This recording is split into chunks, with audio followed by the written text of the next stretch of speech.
Alrighty, so I have no clue what day we're even on, how far into this whole quarantine thing we even are. At this point, I'm not sure that it even really matters because each day is just kind of like the next. But I've seen this going around on other web pages, different sites on social media, and I'm just so in love with this idea for a number of reasons. For one, I love stories, and I'm missing my kids at Alanson schools, at Charlevoix schools. I'm missing them like absolute crazy, and so my thought was maybe either tell or read a story maybe once a week and share it. And so this this is kind of like a trial and error thing right now, and the story that I want to share today is a very special one for several reasons. One, I lost my mom about a month ago, and every day since she's been gone has been a real struggle. But this was a story that she loved when my sister and I were kids. My sister and I are from the days of the scholastic book clubs, and I know that's still going on. But my sister and I are from the times of book and record sets. And we had one. I don't even know what happened to the record. And the book, I don't even know what's holding it together. I think it's a wing and a prayer. As a matter of fact, I'm not even sure you can find it in print anymore. It's written by Wendy and Harry Devlin, and it's called Old Witch Rescues Halloween. And I have shared this with so many of my kindergarten classes, first grade. I love this story, and I think I have it memorized. So if you'll indulge me, for you, Mom, and for the kids, let me introduce you to Old Witch. Old Witch lives in a town called Oldwick, and Oldwick is very much like our little town of Petoskey, maybe Charlevoix. Just someplace that's really quiet and sleepy. Everybody knows everybody, and it's a community. Now, think about this, because we know how much the kids love Halloween and dressing up and getting the candy. But what would happen? What would happen if we did not have Halloween? Well, Oldwick comes this close to finding out because of one mean old man. So, without further ado, let me introduce you to the story of Old Witch Rescues Halloween. Old Witch sat cracking black walnuts in the attic of the old jug and muffin tea room. The nights were growing colder, and the smells of apples and corn stalks filled the winds. Only one more night until Halloween. One night! Old Witch's eyes glowed brighter. Every once in a while, she would hop about in a stiff little witch's jig. Point your toes, skip and prance. It's Halloween and time to dance. But now she stopped. Downstairs, she heard a door bang. It was Nicky. She knew it was Nicky. Ever since the night that he and his mother had found her fast asleep in the chimney of the lonely old house, Nicky had been her friend. And she knew by the way the door banged that something was wrong. "Old Witch! Old Witch!" Nicky called. Old Witch heard the alarm in Nicky's voice. Down the stairs she clattered to join the breathless boy and his mother. "It's Mr. Butterbean! Mr. Butterbean chased me!" he gasped. "He chased me with a stick! He smashed my pumpkin!" Nicky faced Old Witch, and his voice began to shake. "Mr. Butterbean said there won't be any Halloween in Oldwick tomorrow night." "No Halloween?" Nicky's mother, Nicky, and Old Witch just stared at one another. They couldn't believe their ears. They knew that Mr. Butterbean was mean. They knew he chased children. And they also knew that people usually did what he told them to do, because he owned most of the town of Oldwick. He's going down to town meeting tonight and tell the mayor that there will be no Halloween in Oldwick, said Nicky. Old Witch cracked her knuckles and rolled her eyes. Suddenly, she turned and clattered back upstairs. Poor Old Witch. She loves Halloween, said Nicky. Poor dear Old Witch. Halloween is her night, said Nicky's mother. Upstairs, Old Witch crashed about. From under her bed, she took a tin box of strange red powder.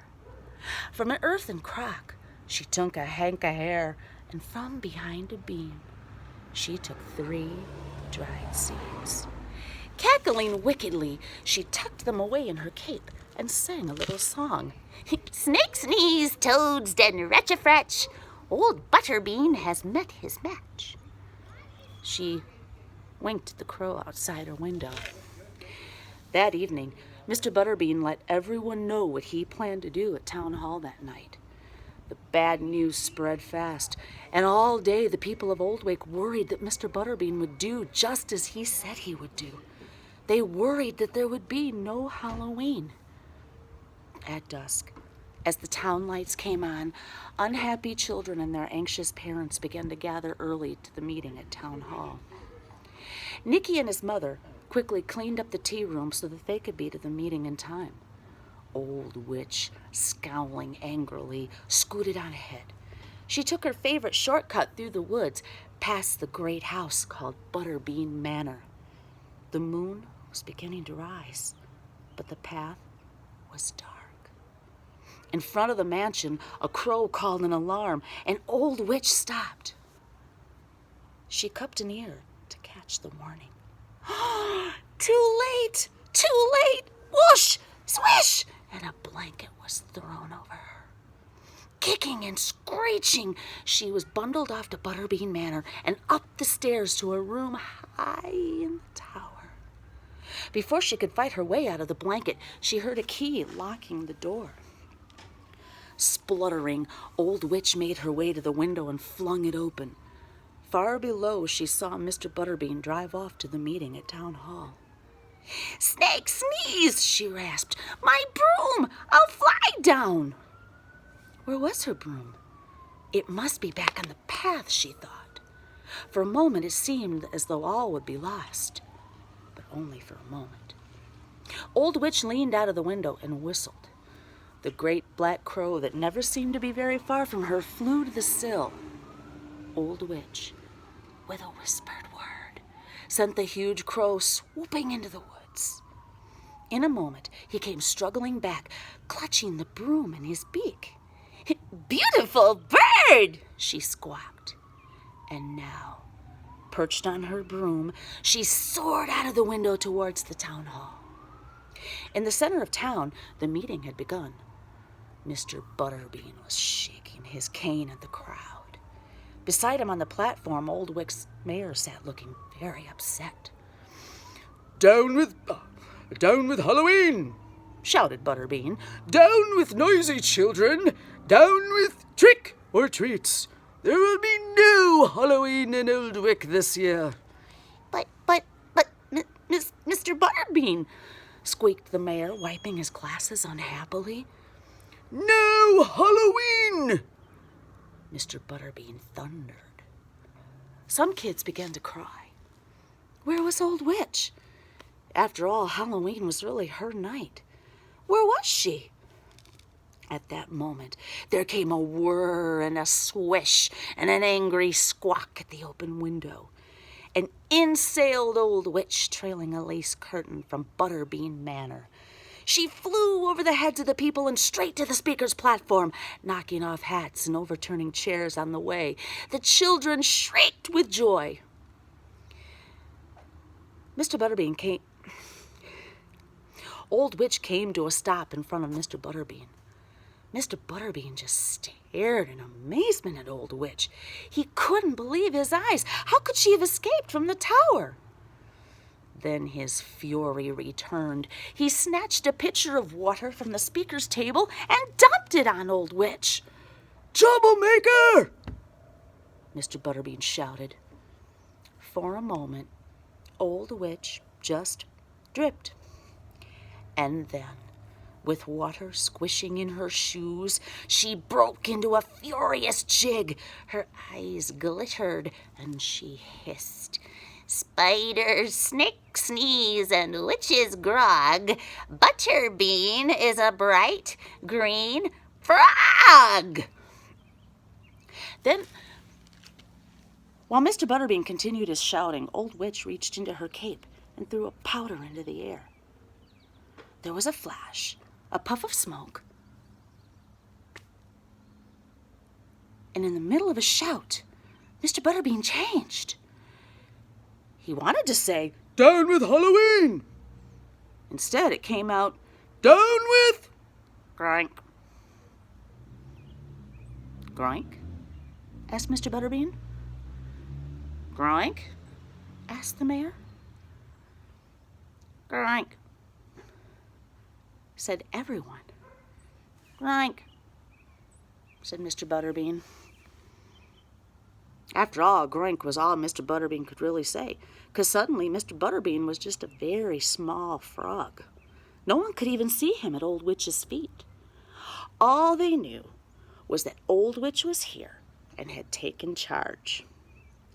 "All right," she squawked. "All those in favor of a spooky, scary Halloween say, 'Snake sneeze! Snake sneeze!'" shouted the crowd. "All those in favor of cider and donuts say, 'Ratcha-fratch! Ratcha-fratch!'" they roared. Then Old Witch bent down and seemed to mumble something to her feet. There was a flash, a puff of smoke, and there stood Mr. Butterbean again. With a fearful look at Old Witch, Mr. Butterbean said, "Hurrah for Halloween!" "Hurrah for Butterbean!" shouted someone. "Hurrah for Old Witch!" shouted everyone. Halloween was a clear, frosty blue night, and the moon rose full and orange. Children dressed in wonderful ghosts and pirate costumes scared one another and gathered treats until their bags were overflowing. Even in Mr. Butterbean's house, there were trays full of sugar donuts, sweet apple cider, and spicy pumpkin pies. Old Witch stepped in for a moment to test the cider. She might have stayed longer if some children who had been visiting from out of town hadn't pulled on her nose. "Take off your mask," they said. "Let's see your real face." "Ratcha-fratch!" she squawked loudly and stamped out of the house. The wind was in the trees, and a black cat yowled.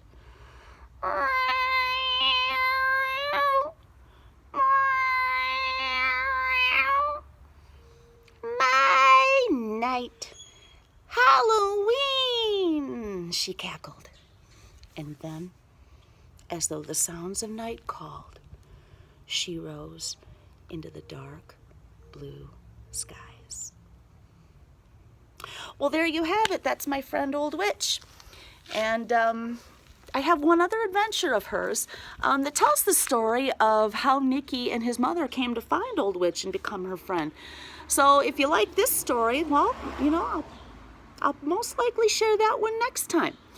So share and enjoy, and above all else, stay safe and stay healthy.